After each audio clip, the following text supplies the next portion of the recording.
نوشیروان، لوگ اس کو عادل کہتے ہیں، لوگ، میں نہیں کہہ رہا، لوگ اس کو عادل کہتے ہیں، بہت عادل کرتا تھا، لوگوں کے ساتھ اچھا سلوک کرتا، لوگ اس کو عادل کہتے ہیں۔ نوشیروان تو عدل کر کے لوگوں کے قول کے مطابق مر گیا۔ اس کا بیٹا یزدجرد، اس کی 3 بیٹیاں تھیں۔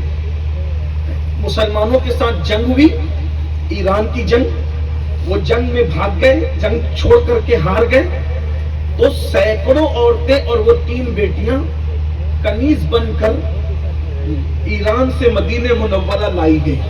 اب دیکھنا نیکی کسی، ایران تو آ گئی، آنے کے بعد وہ 3 بیٹیاں تھی بڑی خوبصورت، چونکہ بادشاہ کی بیٹی تھی۔ ایران میں یوں بھی اللہ نے حسن، مصر میں، ایران میں، عراق میں حسن موجود ہے، آپ دیکھتے رہے۔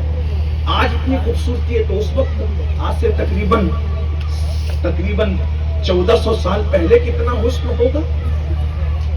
تو بڑی وہ بھی بادشاہ کی بیٹیاں کتنی خوبصورت رہی ہوگی، 3 بیٹیاں سونے سے لدی ہوئی ہیں۔ امیر المومنین نے 3 بچیوں کو دیکھا، کہا یہ کون ہے؟ کہا یہ بادشاہ کی بیٹیاں ہیں، کہا ان کو بیچ دو۔ مولائے کائنات نے کہا امیر المومنین، اسلام یہ کہتا ہے کہ جو دنیاوی اعتبار سے عزت دار ہیں ان کو دین میں بھی عزت دی جائے گی، یہ ایسے بیچی نہ جائے گی، اور اگر بیچنا ہی ہے تو مجھے بیچ دیں۔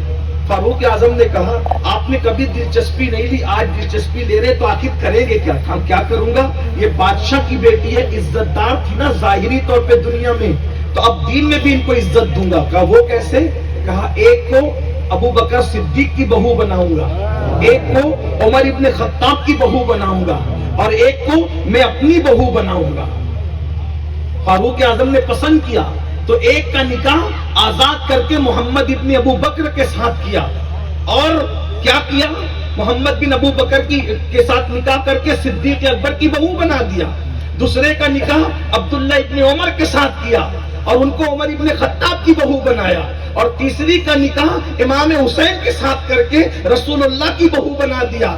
آپ سے پوچھتا ہوں یہ 3 لڑکیوں کے رشتے کے لیے کس نے محنت کی، کس نے کاوش کی، کس نے کوشش کی؟ باپ نے، بھائی نے، دادا نے، کسی نے کوشش و کاوش کی؟ کسی نے کوشش نہیں کی، لیکن یہ 3 بیٹیاں اتنے بڑے گھر کی بہو بن گئی، کتنے بڑے گھر کی، اللہ اکبر، جو گھرانہ جنتی گھرانہ ہے اس گھرانے کی بہو بنی۔ وجہ دادا نے کفر میں نیکی کی تھی، دنیا میں اللہ نے صلاحی عطا کیا، بغیر کوشش کے اتنے بڑے گھرانے کی 3 بیٹیوں کو بہو بنا دیا۔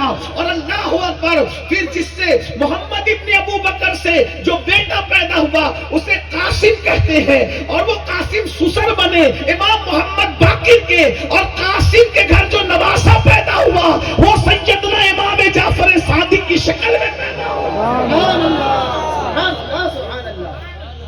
پھر جو عبداللہ ابن عمر کے گھر بیٹا پیدا ہوا وہ حضرت سالم عمر ابن خطاب کا، اللہ اکبر، حضرت عمر ابن خطاب رضی اللہ تبارک و تعالیٰ کا پوتا بنا، اور اس سے جو بیٹی پیدا ہوئی اس سے پہلی صدی کا مجدد حضرت عمر ابن عبدالعزیز کی پیدائش ہوئی، اور اس کے بعد جو امام حسین کی بہو بنی اس سے جو شہزادہ پیدا ہوا اسے دنیا سید سجاد عابد کربلا امام زین العابدین کی حیثیت سے جانتی ہے، اور امام مہدی تک پھر امام اسی کی نسل میں پیدا ہوا۔ نعرہ تکبیر، نعرہ رسالت، غریب نواز۔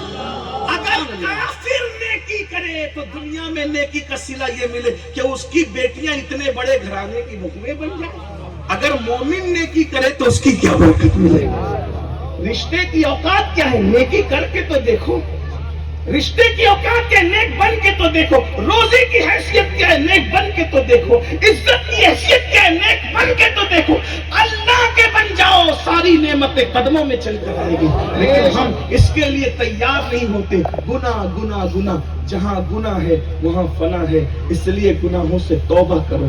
سرکار غریب نواز کے ملحوظات پڑھنے کی طرف چلا تھا لیکن وقت تمام ہوا، اور اسی پہ میں اپنی بات تمام، اگر میں آگے گفتگو کروں گا تو ظہر چلی جائے گی، اور میں سمجھتا ہوں کہ ہزاروں جلسے ایک پڑھنے میں اور فرض نماز کا ایک سجدہ ایک پڑھنے میں برابر نہیں ہو سکتے، اس لیے نماز کبھی مت چھوڑا کرو۔